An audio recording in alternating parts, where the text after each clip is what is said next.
We in Botswana witnessed a slightly different, maybe markedly different scenario, exemplified by different patterns and rhythms. We had an election on the 30th of October, 2024.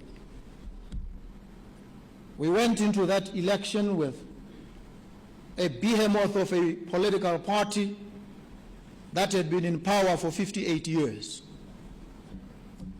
that did not expect to lose the election, that was confident that the outcome would be decisively in its favor. And well, they were entitled to believe so, for we all do when we go into a contest. We don't go in to lose, even when the odds are stacked against us. The dice were loaded against the organization that I led and still do. We went into that election fighting on principle,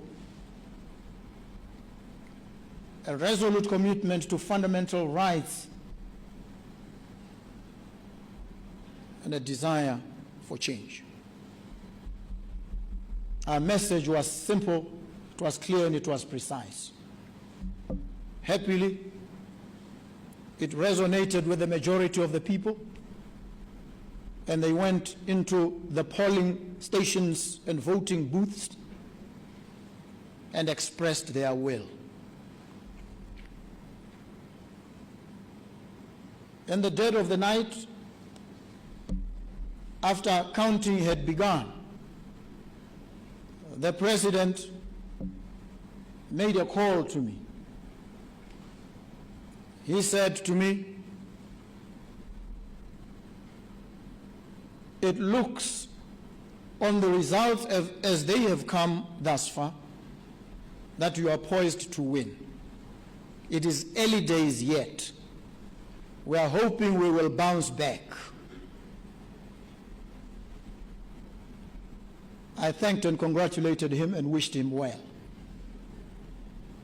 He called again in the morning, long before the counting had been anywhere near completion. He said, "These results indicate that you are firmly in the lead and will become the next president of the country." He said, "I want you to know that if the results end like this, I will concede. I have absolutely no intention of doing anything but accept the outcome." And a while later, he called again and said, "I am now going to hold a press conference at which I will formally and publicly concede." He went to the venue of the press conference and called from there to the full glare of the media, spoke with me, conceded, and congratulated me.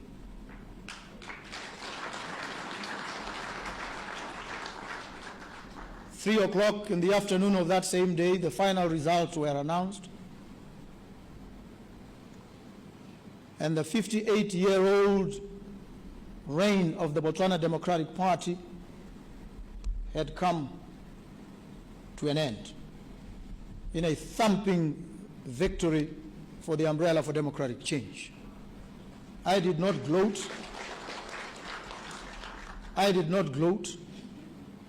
I focused on securing the reins of power, and so began a new chapter for the Republic of Botswana. I saw the former president a few days ago. I saw him on television with his wife. They were glowing.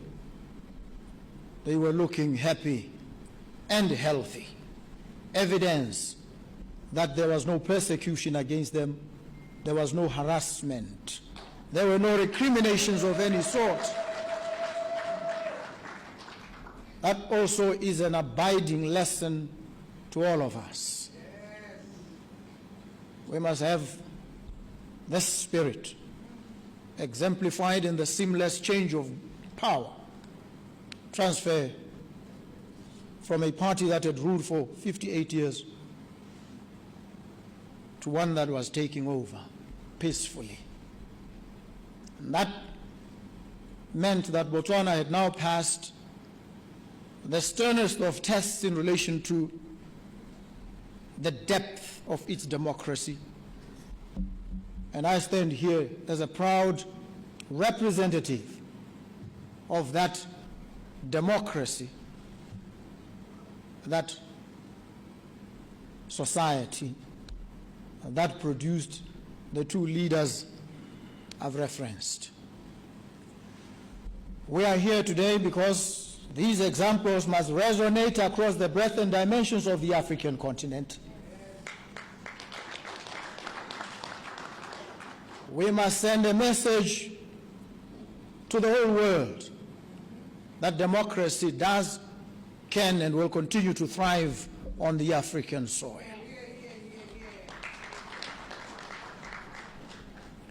I am grateful to be here today, in part on the occasion of the 61st anniversary of the Republic of Malawi. You've come a long way. We are still well on course. We carry the ardent hopes of the people of our countries. We move in forward strides.